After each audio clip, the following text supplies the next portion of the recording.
আসসালামু আলাইকুম, আমি সাদাত আমিন অনিক। স্বাগতম জানাই তোমাদের সবাইকে টেকনিক ইজি এডুকেশনে। চলে আসলাম তোমাদের সামনে আবারও একটি বোর্ডের সৃজনশীল কোশ্চেনের সমাধান নিয়ে। এইখানে আমরা প্রথমে যে জিনিসটা লক্ষ্য করতে পারছি সেটা হচ্ছে এখানে আমাদের উদ্দীপকে 3টা না 4টা না 5টা বিন্দু দেওয়া আছে। ওকে, মানে এর আগে আমরা যতগুলো উদ্দীপক দেখেছি ম্যাক্সিমাম জায়গায় কয়টা বিন্দু হয়েছে? 4টা পেয়েছি, অনেক জায়গায় 3টা পেয়েছি, এখানে আবার 5টা বিন্দু দেওয়া আছে। খুবই ভালো কথা, বিন্দু দেওয়া আছে। এবার বলছে বিন্দুগুলো একই সমতলে অবস্থিত। একই সমতলে অবস্থিত মানে হচ্ছে, ধরো তোমার হচ্ছে এটা, আমি যদি এটা সমতল চিন্তা করি পুরো বোর্ডটা, তার মানে কি বোর্ডের উপরেই অবস্থিত আছে। ঠিক আছে, আচ্ছা। তো এটা আমাদের বড় কথা না, বড় কথা হচ্ছে আমাদের পরবর্তী কোশ্চেনগুলো তোমাদের কাছে কি জানতে চাইছে সেটা আমরা একটু দেখি। প্রথমে এ বি ক নম্বরে বলা হয়েছে যে এ বি সরলরেখার সমীকরণ নির্ণয় করো। তার মানে আমার যে এ বিন্দু আর বি বিন্দু আছে, সেই যে এ বি এই দুইটা বিন্দু যে তোমার সরলরেখা কানেক্ট করে, মানে এই দুইটা বিন্দু দিয়ে দেখো, এই যে এই দুইটা বিন্দু দিয়ে যে সরলরেখাটা যায়, সেই সরলরেখার সমীকরণ আমাকে বের করতে হবে, সরলরেখার সমীকরণটা বের করতে হবে। তো সরলরেখার সমীকরণ বের করার সূত্র আমরা জানি, সূত্রটা খুবই সহজ। ওকে, সূত্রটা কিন্তু আমরা জানি। সূত্রটা হচ্ছে, আমি তোমাদের এই যে এখানকার সমাধানের পাশে আমি তোমাদের সূত্রটা লিখে দিচ্ছি, যেহেতু এখানে সূত্র লেখা নাই। ধরো x minus x1 divided by x1 minus x2 y minus y1 divided by y1 minus y2। ঠিক আছে, y2 এখানে y2 হবে। ওকে, আচ্ছা, এটাকে কিন্তু অনেকে আবার এই y মাইনাস y1 এর যে পোর্শনটুকু আছে এই পোর্শনটুকু আগে লেখে, তারপরে আবার হচ্ছে তোমার x minus x1 divided by x1 minus x2 এটা আবার পরে লেখে। ঠিক আছে, তো দুজনেরটাই ঠিক, তোমার যার যেটা খুশি সে সেটা দিয়েই করতে পারো, যেন মানগুলা ভুল না হয়। মানগুলা বসাতে যদি ভুল হয় তাহলে সেক্ষেত্রে কিন্তু আমাদের উত্তর ভুল আসবে। কিন্তু যদি আমাদের মানগুলা বসানো ঠিক থাকে তাহলে কেউ y আগে লেখুক, তারপরে x পরে লেখুক, আবার কেউ যদি তোমার x যে আমার মতন x আগে লিখতেছে y পরে লিখতেছে, কারোটাই কিন্তু ভুল হবে না, দুজনই ঠিক। ওকে, আচ্ছা, তাহলে সেক্ষেত্রে আমি দেখো এখানে বোঝার সুবিধাতে একটা কাজ করতে পারি, আমরাও করতে পারি। সেটা হচ্ছে কি করতে পারি, যে তোমার এই যে উপরে যে এ আর বি বিন্দুর জন্য বের করতেছি না, তাহলে এটাকে আমরা একটু ছোট্ট করে x1 এখানে একটু y1 লিখে দিই, তাহলে মান বসাতে খুব সুবিধা হয়ে যাবে। একটু পেন্সিল দিয়ে উপরে একটু ছোট্ট করে লিখে রাখবো, কোনো অসুবিধা হবে না, টিচার কেউ কিছু বলবে না। ওকে, এখানে x2 এখানে একটু ছোট্ট করে y2 লিখে দেবো। তাহলে দেখো এই অনুযায়ী কিন্তু আমি মান বসাতে পারি। দেখো প্রথমটা x1 y1, পরেরটা x2 y2, যদি আরেকটা থাকতো x3 y3 বলতাম। ওকে, তাহলে এই বি সরলরেখার সমীকরণটা তাহলে কি হবে বলতো? এই যে x মাইনাস x1, এই যে সূত্র দেখো আর এইটা দেখো, x মাইনাস x1 তার মানে কত? 12। তারপরে আবার কি হচ্ছে x1 মাইনাস x2, তাহলে 12 মাইনাস 7, আবার কি y আবার কি হবে? তো y মাইনাস y1, তো y1 এর জায়গায় দেখো 4 দাও, তারপর আবার কি y1 মাইনাস y2, তাহলে কি 4 মাইনাস 13। ঠিক আছে, এরপরে আমরা যদি তোমার 12 থেকে 7 বাদ দিই, তোমার হচ্ছে 5 থাকে, আর 4 থেকে মাইনাস 13 গেলে মাইনাস 9। তো অঙ্কের এই পর্যায়ে এসে আমরা আজীবন কি করি বলো তো? আড়াআড়ি গুণ করি। তার মানে কি এই পাশে যদি নিচেরটা নেই, এ পাশের উপরেরটা গুণ, এখানকার নিচেরটা এটার উপরেরটা গুণ হয়ে যাবে। তাহলে x আর মাইনাস 9 কি হবে? মাইনাস 9x গুণ হইতেছে, যেহেতু এখানকার মাইনাস মাইনাসে প্লাস, এই দেখো প্লাস হয়েছে। 12 আর 9 গুণ করে কত হয়েছে? 108। ওকে, তাহলে এই কাজটা শেষ হয়ে গেল। এরপরে আবার কি করতে হয় বলো তো? এই যে এখানকার যেহেতু নিচেরটা নিছি, এটার উপরটা হয়ে গেছে, এরপর এখানকার নিচেরটা আমি নিলাম। তাহলে এখানকার যদি নিচেরটা নেই, তাহলে সেক্ষেত্রে গুণ করবো কি বলতো? এটার উপরেরটা দিয়ে। ঠিক আছে, তাহলে উপরটাকে যদি আমি গুণ করি তাহলে সেক্ষেত্রে কি হবে? y এর সাথে 5 গুণ করলে 5y, আর 4 গুণ করলে কত হবে বলতো? মাইনাস 20। বোঝা গেছে? কলমটা তোমাদের কাছে যেতে যাচ্ছিল, নিয়ে এসেছি। আচ্ছা, তাহলে এখন যে কাজটা করা যায় সে কাজটা হচ্ছে কি? সবসময় মনে রাখবো যে সব থেকে বেটার হয় যে আমি এক্সটাকে পজিটিভ রাখি। তাহলে সেক্ষেত্রে অঙ্কের এই পর্যায়ে এসে আমি যে কাজটা করতে পারি সেটা হচ্ছে, দেখো এই সবগুলোকে আমি একপাশে নিয়ে যাই, এই দেখো এই যে এক্স মাইনাস 9x এটা এই পাশে নিয়ে যাই, তাহলে আমার জন্য বেটার, আমার জন্য বেটার সবসময় এটা করা, যে সবগুলোকে এক পাশে নিয়ে যাই, আর অবশ্যই এক্সটাকে প্লাস রাখবো, এক্সটাকে প্লাস রাখবো, মাইনাস রাখবো না। তাহলে এটা কি হয়ে যাবে প্লাস 9x, এটা হয়ে যাবে মাইনাস 108, এটা হয়ে যাবে কি বলতো plus 5y minus 20, plus 5y minus 20। ওকে, তার মানে এটা করলে কত আসে, এটাকে আমরা চাইলে আবার হচ্ছে এইভাবে লিখে দিতে পারি যে 9x তোমার এখানে কি প্লাস 5y, এই মাইনাস 108 আর হচ্ছে মাইনাস 20, তার মানে কি হবে মাইনাস 128 ইকুয়ালস টু কি 0 দিতে পারি, মানে 0 ইকুয়ালস টু তোমার হচ্ছে এই যে এই রাশির মানটা সেম একই রকম বলতে পারি, এই রাশির মানটা ইকুয়ালস টু 0 লেখা যায় কিন্তু, ঠিক আছে, মানে দুই পাশে দুইটাই মান সমান। ওকে, এইভাবে লেখাটা বেটার। ওকে, এইভাবে লেখাটা বেটার। এখানে আবার হচ্ছে ওরা আবার 100 মানে তোমার হচ্ছে কোশ্চেনের যে সলিউশনটা দেওয়া আছে সেখানে 128টাকে ইজ ইকুয়ালস টু তোমার হচ্ছে ডান পাশে রাখা হয়েছে, কিন্তু আমরা সবসময় চেষ্টা করবো যে এটাকে এক পাশে রাখা, বেটার, বেটার মনে হবে, যে কোনো একদিকে যাওয়াটা আমাদের জন্য বেটার।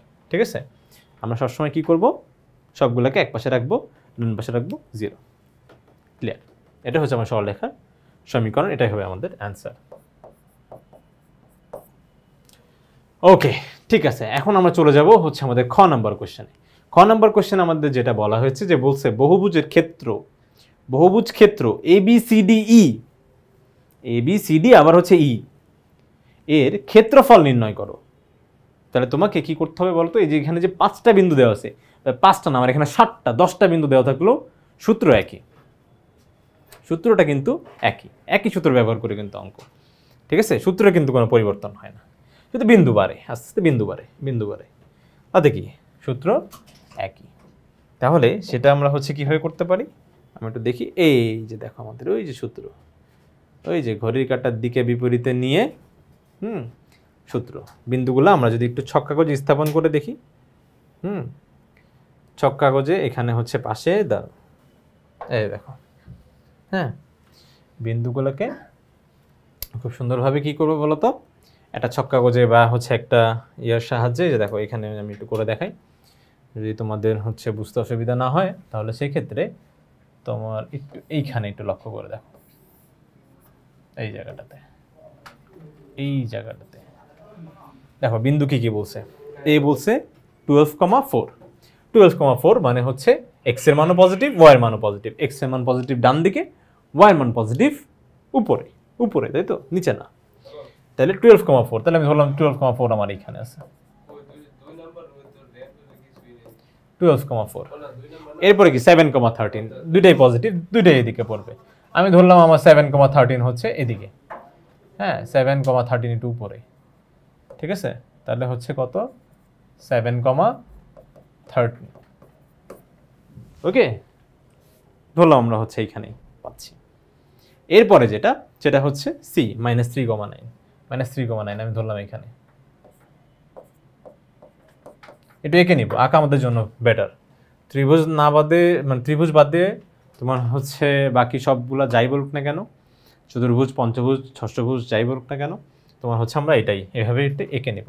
ওকে, আমাদের জন্য বেটার হবে, যে বিন্দুগুলো কোন দিকে ঘুরতেছে আমরা যেন এই ব্যাপারটা ক্লিয়ার হতে পারি।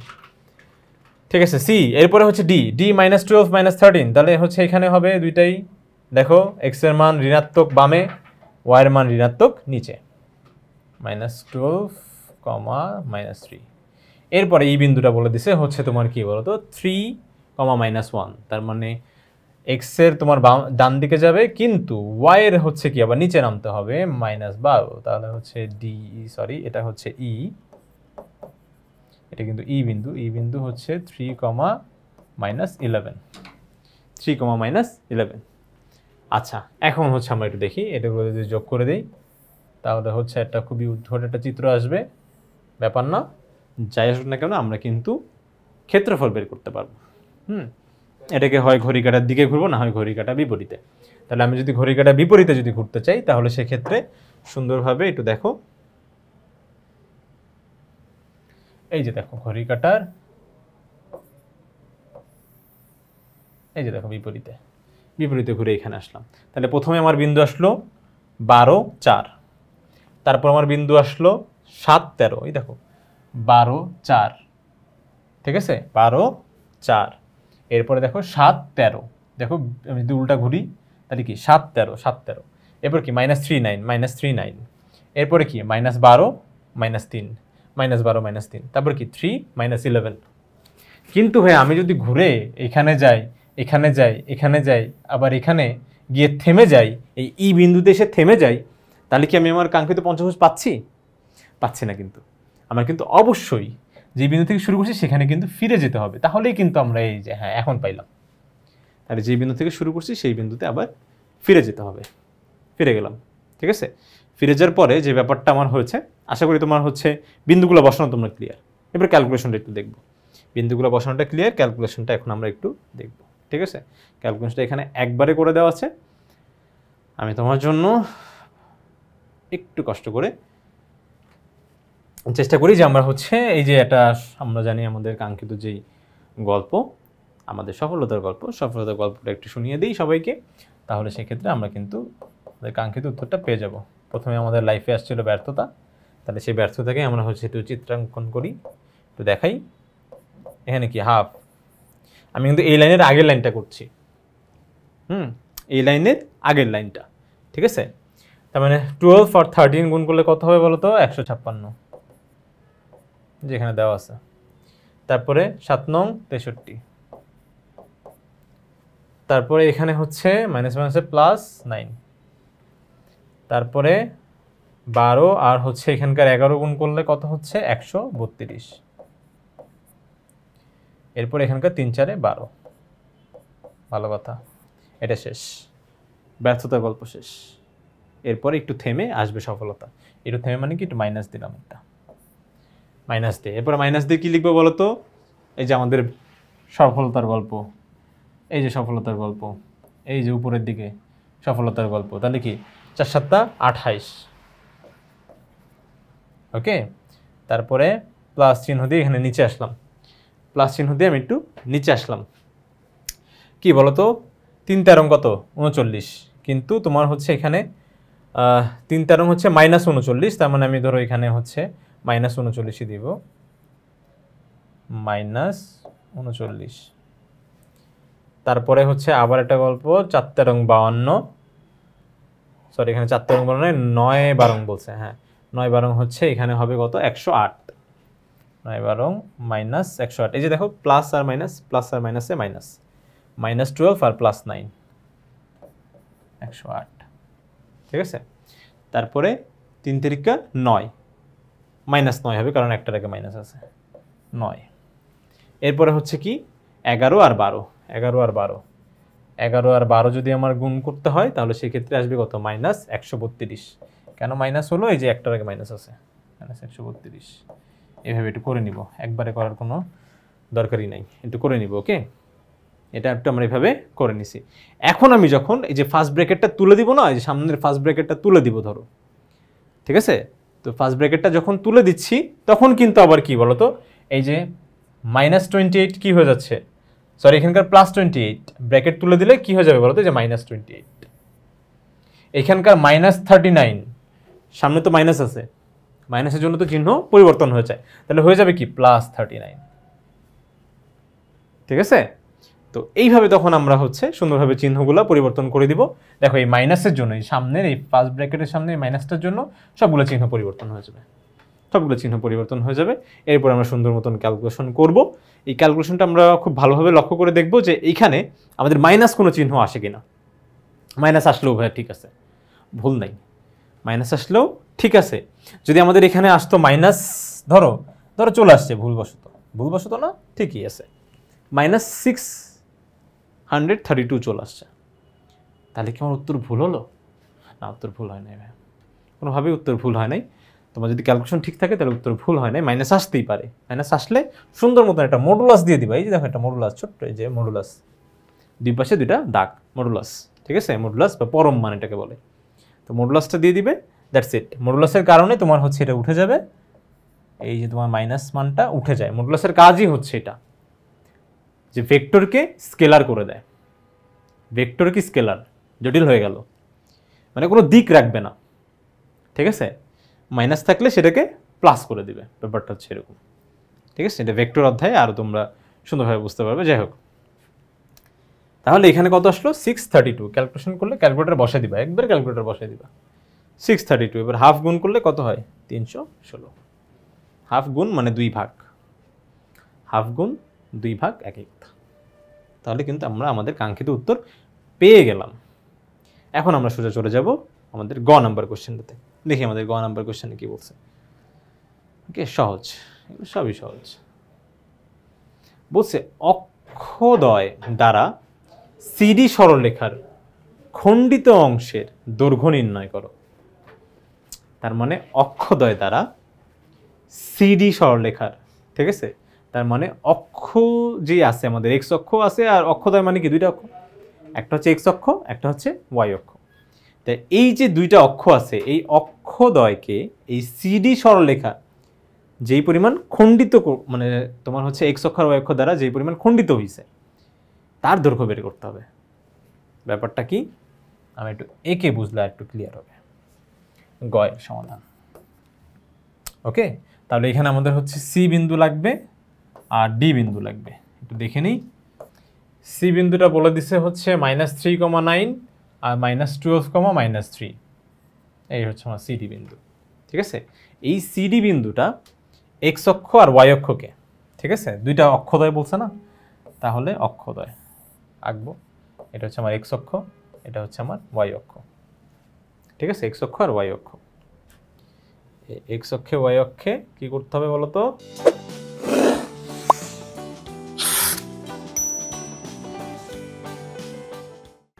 বসাই তো বিন্দুটাকে।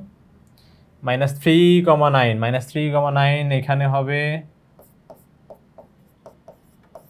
আর ডি হচ্ছে -12, তার মানে এই পাশে, ঠিক আছে, এই পাশের দিকে। এটা একটু বড় আঁকা দরকার ছিল আমার, তাহলে সেই ক্ষেত্রে একটু বা এই বিন্দুটা একটু নিচে দেওয়া দরকার ছিল, একটু নিচে দিয়ে দিই, যে সি -13 এখানে ধরলাম, -3,9 এখানে ধরলাম, ঠিক আছে সিটা।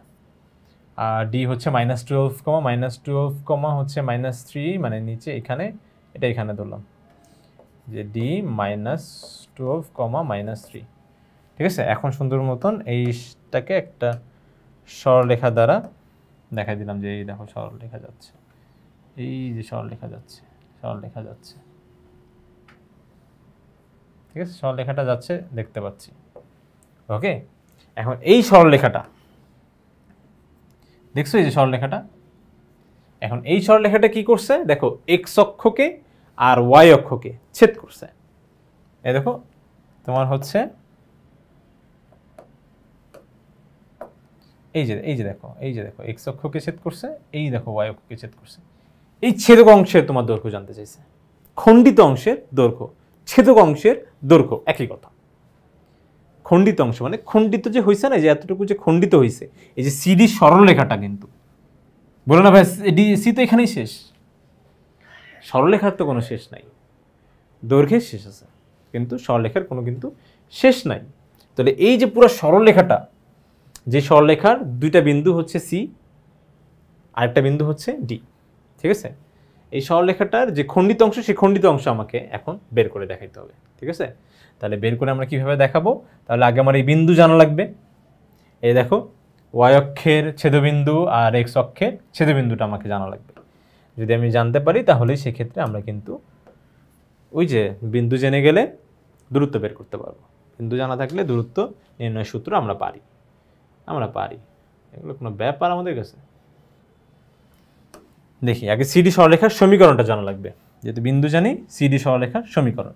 তাহলে সিডি সমীকরণ কীভাবে করতে পারি বলতো, ওই যে এবি যেভাবে বের করছি সিডিও আমরা একইভাবে বের করব, ঠিক আছে। তাহলে সমীকরণের সূত্রটা আমি লিখে ফেলি।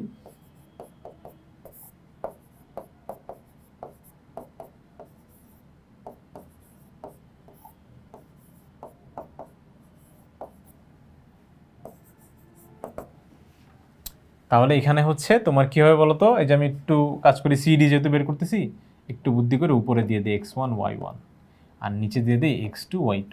এই তো আমার একটু সুবিধা হয়ে গেল মানগুলো বসানো।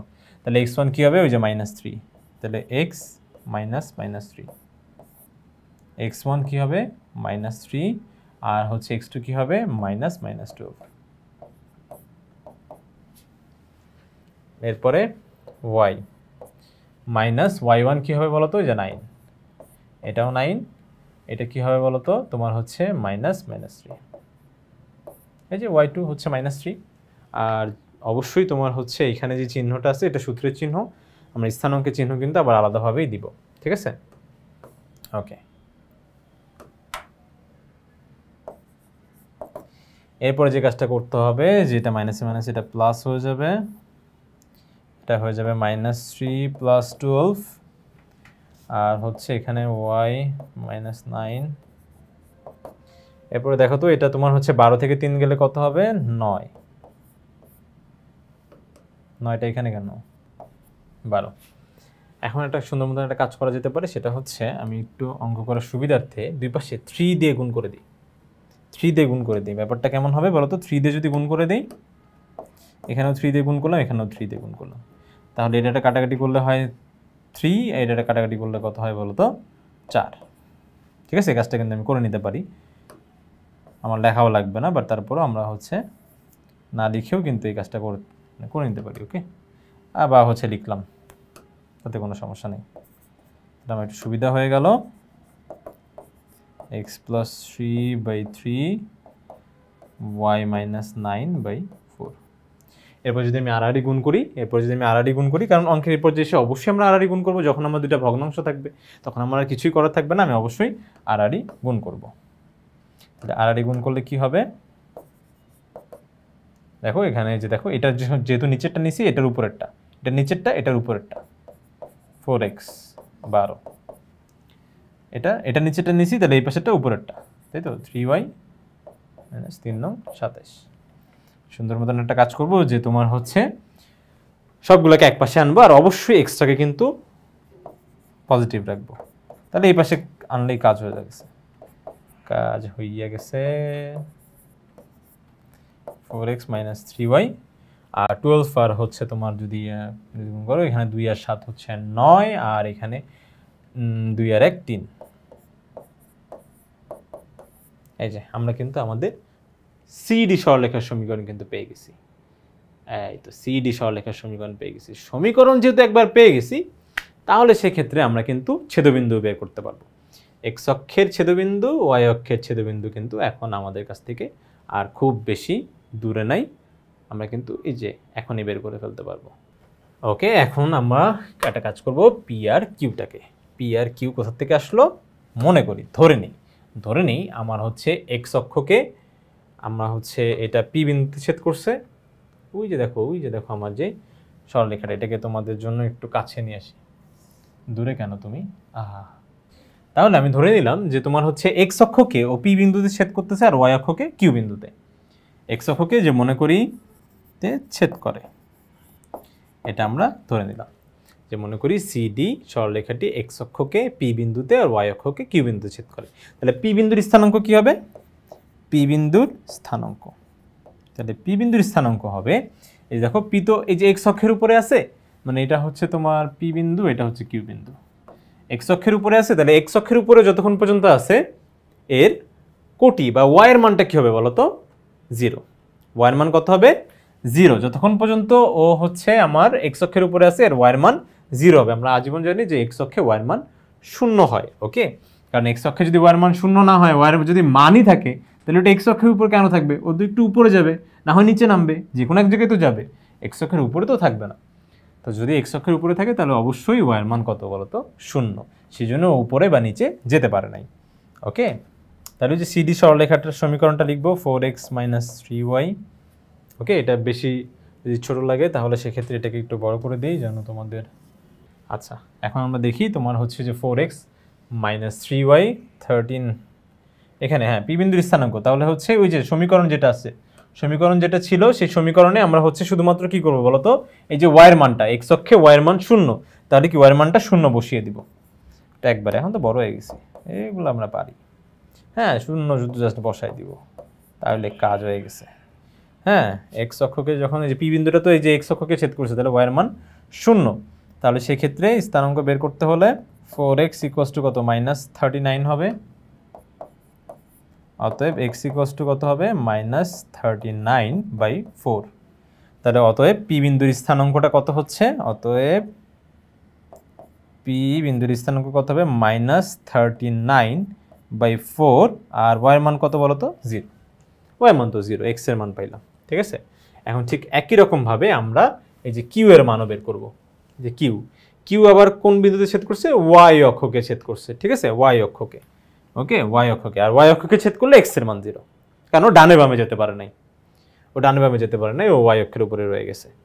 তার মানে কিউ বিন্দুর স্থানাঙ্ক যদি বের করি, স্থানাঙ্ক বের করতে হলে কি করব, জাস্ট আগেরটার মতোই, শুধু জাস্ট এখানে এক্স এর জায়গায় 0 বসাবো, কারণ যেহেতু ওয়াই অক্ষকে ছেদ করছে, তার মানে কি বলতো, এখানে হবে 0। আর ওই যে -3y এখানে কিন্তু থাকবে, -3yটা কিন্তু থাকবেই।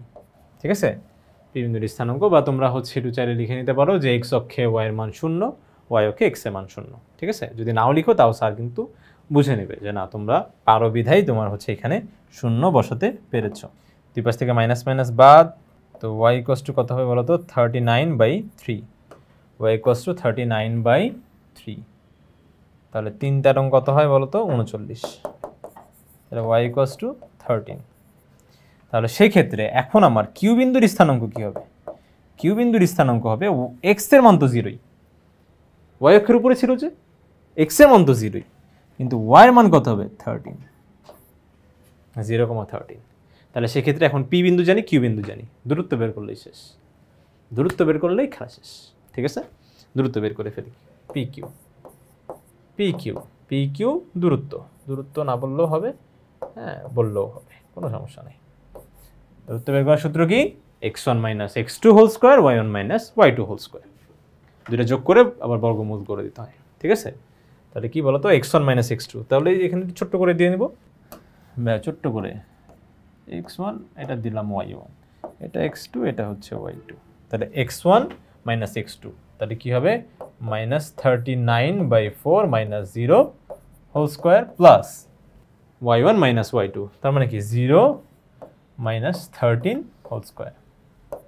ঠিক আছে, এতটুকু অবশ্যই কিন্তু একক দিব, হ্যাঁ একক, এটা একক হবে, এটা হবে কি বলতো, একক হবে। ঠিক আছে, একক, ওকে, একক হবে। ঠিক আছে, তাহলে এখন দেখো তো, -0 হলে আসলে মানটা একই থাকে, 0 বিয়োগ করে কি হবে, বুঝছো? তাহলে এই মানটা কিন্তু একই থাকবে। আমরা শুধু জাস্ট ক্যালকুলেটারে এই যে 39/4 এর একটা কাজ করি, তাহলে 39কে স্কোয়ার করলে কত হয় আমরা একটু দেখি। তোমার হচ্ছে 1521 আসবে, আর এখানে কত, 4 4 16, আর মাইনাসটা কি প্লাস হয়ে যাবে অবশ্যই, বর্গের জন্য মাইনাস প্লাস হয়ে যায় আমরা জানি। আর হচ্ছে এখানে কি হবে বলো তো, মাইনাস যে 13 আছে, 13কে স্কোয়ার করতে হবে। তো 13কে যদি আমরা হচ্ছে স্কোয়ার করি তাহলে কত আসবে, 169। এরপরে সুন্দর মতন হচ্ছে লসাগু করব। লসাগু কত হবে বলো তো, 16, বা একবারে আমরা হচ্ছে এই মানটা এখান থেকে ক্যালকুলেটারে বসালেও কিন্তু কাঙ্ক্ষিত উত্তর পেয়ে যেতে পারি। আর যারা হচ্ছে একটু ম্যানুয়ালি করতে যাচ্ছ তারা হচ্ছে দেখো, লসাগু হবে 16, তো এই যে হর দিয়ে তোমার হচ্ছে কি ভাগ, লব দিয়ে গুণ, হর দিয়ে ভাগ, লব দিয়ে গুণ, তাহলে 16 দিয়ে 16কে ভাগ করলে হয় 1, তাহলে 1521। আর এইখানকার নিচে ধরো আমরা একটা অদৃশ্য যে 1 ধরে নিতে পারি, সেই 1 দিয়ে 16কে ভাগ করলে হয় 16, সেই 16 সাথে 169 গুণ করে দিলে কত হবে, হ্যাঁ কেউ চাইলে একবারে ক্যালকুলেটারে করতে পারো, একবারে ক্যালকুলেটারে, কোনো প্যারা নেই। আর আমার মতন এভাবে ভেঙে ভেঙেও করতে পারো, তোমার ইচ্ছা। √4225 ভাগ 16, ঠিক আছে, √4225 ভাগ হচ্ছে 16, ওকে। আচ্ছা, এরপরে দেখি তো এটাকে যদি একটু রুট করতে পারি, গাছের ছায়া তাহলে সবার উপর পড়বে, তাহলে √4225 65 চলে আসে, দেখো গাছের ছায়া সবার উপর পড়বে, রুট উপরতলা পড়বে, নিচতলা পড়বে, উপরতলায় পড়লে হয়ে গেল, এই দেখো √40, এই যে তোমার হচ্ছে 4225 দাও, তাহলে আসবে দেখো 65। আর ঠিক একই রকম 16-র উপরে যখন এসে রুট পড়বে তখন হয়ে যাবে কি 4। এটাই হচ্ছে একক, এটাই হচ্ছে আমার দূরত্ব, এটাই হচ্ছে সিডি। সিডি সিডি যে আমার সরলরেখার মানে সরলরেখাটা আছে সেটা এক্স অক্ষ আর ওয়াই অক্ষকে যেভাবে ছেদ করছে, আর ওই ছেদ করার ফলে যে ছেদক অংশ হয়েছে, ছেদ করার ফলে যে ছেদক অংশ বা খণ্ডিত অংশ পাওয়া গেছে, সেই খণ্ডিত অংশের দৈর্ঘ্য হবে হচ্ছে আমার এই যে 65/4। ওই দেখো, ঠিক আছে, আমরা কিন্তু আমাদের কাঙ্ক্ষিত উত্তর পেয়ে গিয়েছি।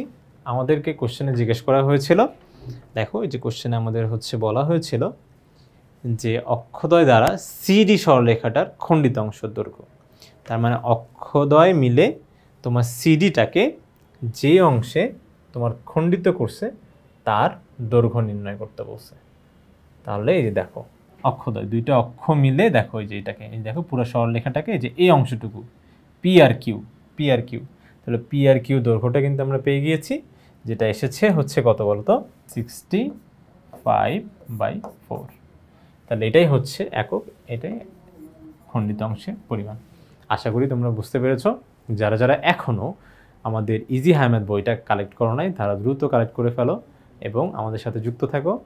পরবর্তী ভিডিও দেখার জন্য আমন্ত্রণ জানিয়ে আজকে এখানেই শেষ করছি। আল্লাহ হাফেজ।